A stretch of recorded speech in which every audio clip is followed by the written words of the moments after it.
శ్రీమాత్రే నమః. సౌందర్యలహరి 29వ శ్లోకము.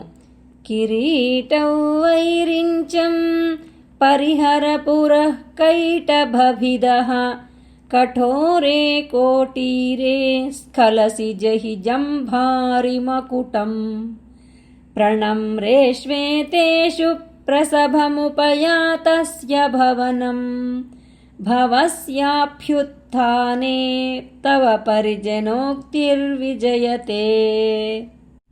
ఓ భువనేశ్వరీదేవి, పురహ నీ ముందు వైరించ బ్రహ్మకు సంబంధించిన కిరీటమును పరిహర వదిలి దూరంగా నడువుము.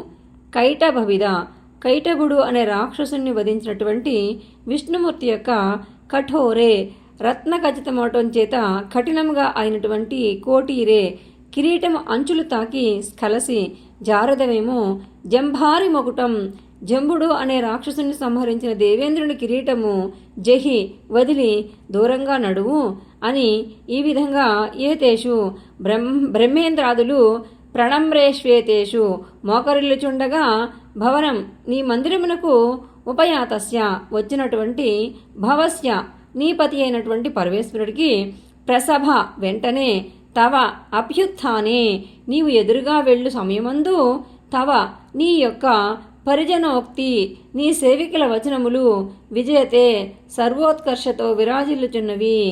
నీ మందిరానికి నీ పతి అయినటువంటి పరమేశ్వరుడు వచ్చిన తరుణంలో నీవు వెనువెంటనే స్వాగత వచనాలతో ఎదురు వెళ్ళి ఆయనను పలకరించడానికి లేచి ముందుకు సాగుతున్న ప్రయత్నంలో ఉండగా దారిలో నీకు సాష్టాంగ దండ ప్రణామాలు చేస్తున్న స్థితిలో ఉన్నటువంటి బ్రహ్మ విష్ణు ఇంద్రాదుల యొక్క కిరీటాలు నీ పాదాలకి అడ్డుతగలకుండా నువ్వు జాగ్రత్తగా చూసుకుని నడవమని చెప్తున్నారు నీ పరిచారికలు.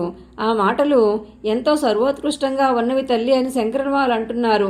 ఇక్కడ పత్నికి పతి సేవే ముఖ్యము అని చెప్పేసని అమ్మవారే అందుకు నిదర్శనమని మనకి చెప్తున్నారు. ప్రతి పత్నికి కూడా పతి సేవే ముఖ్యము. చూడండి, అంతటి లోకాలకి తల్లి అయినా కూడా ఆ పతి వచ్చేటప్పటికి ఎదురు వెళ్ళాలి, స్వాగతించాలి అనేటటువంటి ఆ ఆతురతలో ఆ ప్రణామం చేస్తున్నటువంటి బ్రహ్మ విష్ణు ఇంద్రాదులను కూడా తను గమనించుకోకుండా వెళ్తున్న సమయంలో ఆ కిరీటాలు తగిలి ఎక్కడ పడిపోతుందో అన్నట్టుగా అంటే ఆ తల్లికి అటువంటి ఒడిదుడుకు అనేది ఉండదు. అయితే ఈ పరిచారికలు జాగ్రత్త చెప్తున్నారు అమ్మవారికి, చూసుకుని నడితల్లి అని చెప్తున్నారు. సకల లోకాలను పరిరక్షించేటటువంటి తల్లి, ఆ తల్లికి ఎందుకు తడబాటు కలుగుతుంది? కానీ కాకపోతే పరిజనులు చెప్తున్నారు, వాళ్ళు చెప్పాలి కదా, మరి అలాగా చెప్తున్నారు అని చెప్పేసని.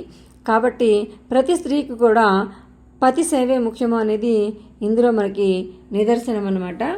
ఈ యొక్క శ్లోకాన్ని గనక 21 రోజులు మనము పఠించినట్లయితే గనక, అమ్మవారికి పానకాన్ని నివేదన చేసినట్లయితే క్రూరుల నుండి దుష్టుల నుండి మనకి రక్షణ లభిస్తుంది.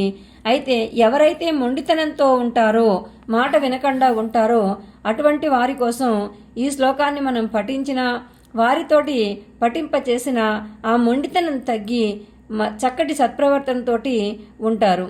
కాబట్టి ప్రతినిత్యం కూడా దీన్ని పారాయణ చేసుకుంటే గనక చాలా మంచిది.